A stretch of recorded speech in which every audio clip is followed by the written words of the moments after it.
لو انت عندك ألم جسدي حقيقي انت حاسس بيه، لكن لفيت على كل الدكاترة وعملت التحاليل والأشعات والكشف وكله يقولك انت ما عندكش سبب عضوي حقيقي للمرض اللي انت حاسه، ان الأعراض بتاعت المرض دي أعراض نفسية أو نفس جسمانية، ساعتها بيكون الحل الوحيد ان انت تروح لأخصائي نفسي. وعلى فكرة في مفهوم مغلوط إن اللي بيروح للأخصائي النفسي ده حد مريض أو عنده مشاكل نفسية كبيرة أو لا قدر الله مؤذي لغيره أو بيبقى فيه زي عار مجتمعي. لكن عايزة أقول لك حاجة وأوضحها لك، إن الضحايا بتوع الناس المؤذية هم اللي بيجوا لنا في الحقيقة، مش الناس المؤذية، أو الضحايا بتوع ضغط نفسي مستمر، أو الضحايا بتوع صدمة حصلت سواء في الطفولة، ممكن تكون حادثة عربية، ممكن تكون صدمة نفسية من حد توفى أو غيره، ممكن الحاجات دي الصدمات دي تسيب أعراض جسدية. وهنا بيجي شغلنا إن احنا نعرف السبب وراء الألم العضوي اللي عندك بالظبط تحديدا إيه جذوره في الماضي، إزاي نقدر نحرره من الجسم، لأن ده ما بيبقاش ساعتها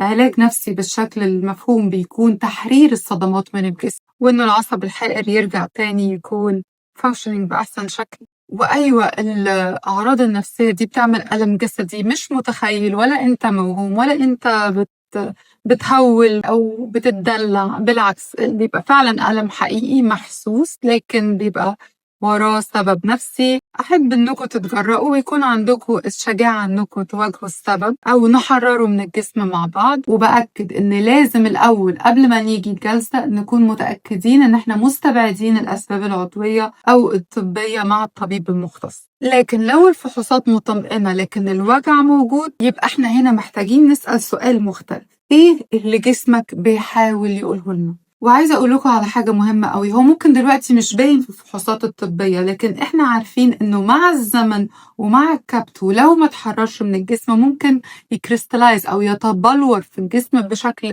مرض عضوي حقيقي محسوس ومتصور بالأشعة. في النهاية أحب أشجعك إنك تحجز جلستك أونلاين من البايو، سواء جلسة حضوري أو نشتغل عليها أونلاين على حسب طبيعة الحالة طبعا، قبل ما جسمنا يحتفظ بالذاكرة بتاعتها وتبان بعد كده أثرها على جسمنا في حاجات متصورة بالأشعة والسونار ويكون مرض حقيقي فياريت نلحقه قبل ما يكون مرض متأصل متجذر. مستنياكم.